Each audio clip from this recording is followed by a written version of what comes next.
Ya. Pak Parlim, tadi dalam sidang tadi bagaimana tanggapannya Pak Parlim? Ya, saya menanggapin replik yang disampaikan oleh jaksa penuntut umum yang menyebut ya bukan kapasitas eksepsi terkait dengan Perma 1 tahun 56 itu termasuk. Jadi yang dimaksud dengan eksepsi itu prematur juga masuk eksepsi. Jadi Perma nomor 1 tahun 1956 itu menekankan kepada pengadilan agar menunda perkara pidana sebelum pidana perdata diputus. Jadi pidana itu ditunda dulu sebelum perkara pidana diputus. Jadi jaksa juga tahu dalam hal ini sewaktu gugatan perdata kami ajukan, jaksa pabrik gula itu pengacara atau kuasa hukum dari pabrik gula adalah Kejari, yang mana Kejari itu adalah pengacara negara. Jadi mereka tahu pada saat itu kenapa kami tidak melanjutkan atau klien saya tidak melanjutkan perkara itu, karena bukan lalai tapi kuasa hukumnya mengundurkan diri. Kuasa hukum dari klien kami pada gugatan perdata Wan Prestasi itu pengacaranya mundur lah. Klien kami hanya kepala desa, dia nggak paham. Jadi sehingga akhirnya berhentilah perkara perdata itu seperti balasan dari dalil jaksa penuntut umum yang menyebut kenapa lama sekali mengajukan gugatan kok baru 2021, karena memang pengacaranya yang mundur, tiba-tiba di tengah jalan pengacara mundur. Klien kami hanya kepala desa, nggak paham. Iya. Nah itu. Ibu bisa diceritakan sedikit terkait eksepsi atau Pak Parlim sendiri eksepsinya? Eksepsi kita itu terkait dengan Perma nomor 1 tahun 1956 yang mana Perma itu menyebut apabila ada kasus yang berbarengan perkara pidana dengan perkara perdata, pidananya ditangguhkan dulu menunggu putusan perdata. Ya bodoh. Dalam kasus ini ya klien kami mengajukan gugatan perdata, yaitu gugatan Wan Prestasi. Nah, kemudian gugatan Wan Prestasi itu diputus tidak diterima, bukan ditolak. Jadi sehingga karena tidak diterima, penggugat bisa mengajukan gugatan lagi, gitu loh.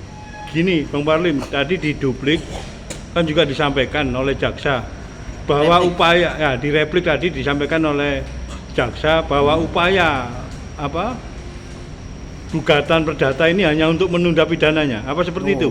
Nggak ada seperti itu. Jaksa yang berasumsi seperti itu. Pak Jaksa, klien kami bahkan mengadukan ke jenengan agar diproses dugaan penyimpangannya dan markup yang dilakukan oleh staf keuangan pabrik gula. Itu jelas. Sehingga akhirnya kami, karena jenengan tidak melakukan proses dugaan penyimpangan dan markup staf pabrik gula, kami melakukan gugatan perbuatan melawan hukum. Jadi bukan menunda, ya, bukan menunda.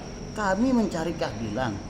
Gugatan Wan Prestasi klien kami itu berhenti karena kuasa hukumnya yang terdahulu mundur, yang mengundurkan diri sebagai kuasa hukum. Sementara klien kami hanyalah kepala desa, jadi dia nggak bisa, nggak paham. Nah, jadi bukan menunda. Terus setelah kita ketahuin adanya laporan atau pengaduan klien kami atas dugaan penyimpangan dan dugaan markup yang dilakukan staf keuangan dari pabrik gulang, ya. Terus bukan hanya itu lagi, ada dugaan staf keuangan yang bernama Bu Ratna ini ngambil surat jalan, ngambil 2 rim, Pak. Yang ambil 2 rim itu. Gini, Bang Parlim, gugatan perdata tadi kan disampaikan dalam replik jaksa kan ada 2 kali. Ya, Artinya yang kedua ini ditemukan bukti-bukti baru seperti itu. bukan bukti baru. Bukan bukti baru. Sebenarnya ini sudah lama. Sudah lama disampaikan klien kami dugaan penyimpangan. Adanya dugaan penyimpangan dan markup yang diduga dilakukan pabrik gula.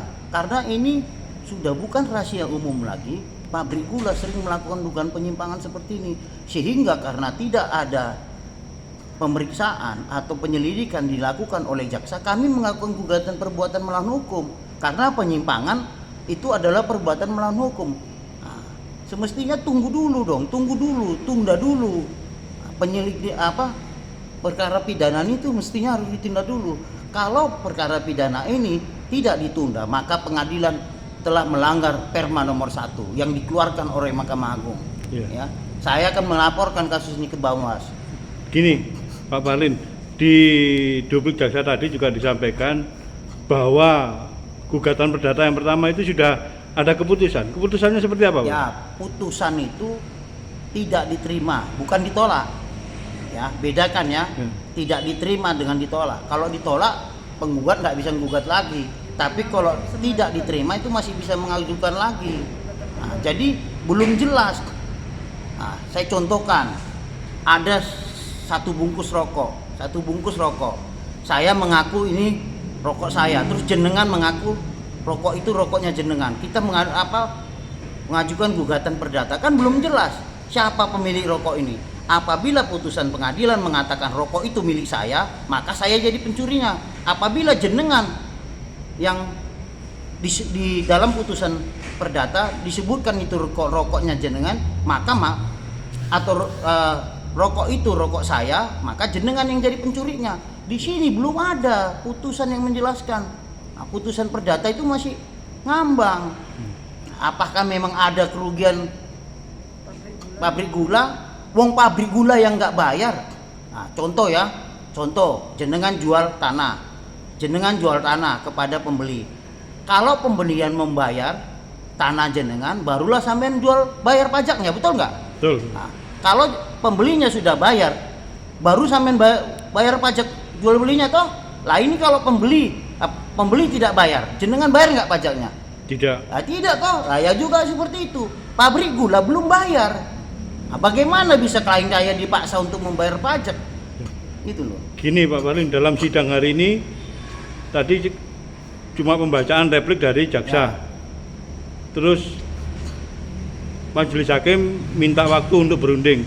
Harapannya ke majelis hakim untuk harapan saya kasus pidana ini harus ditunda.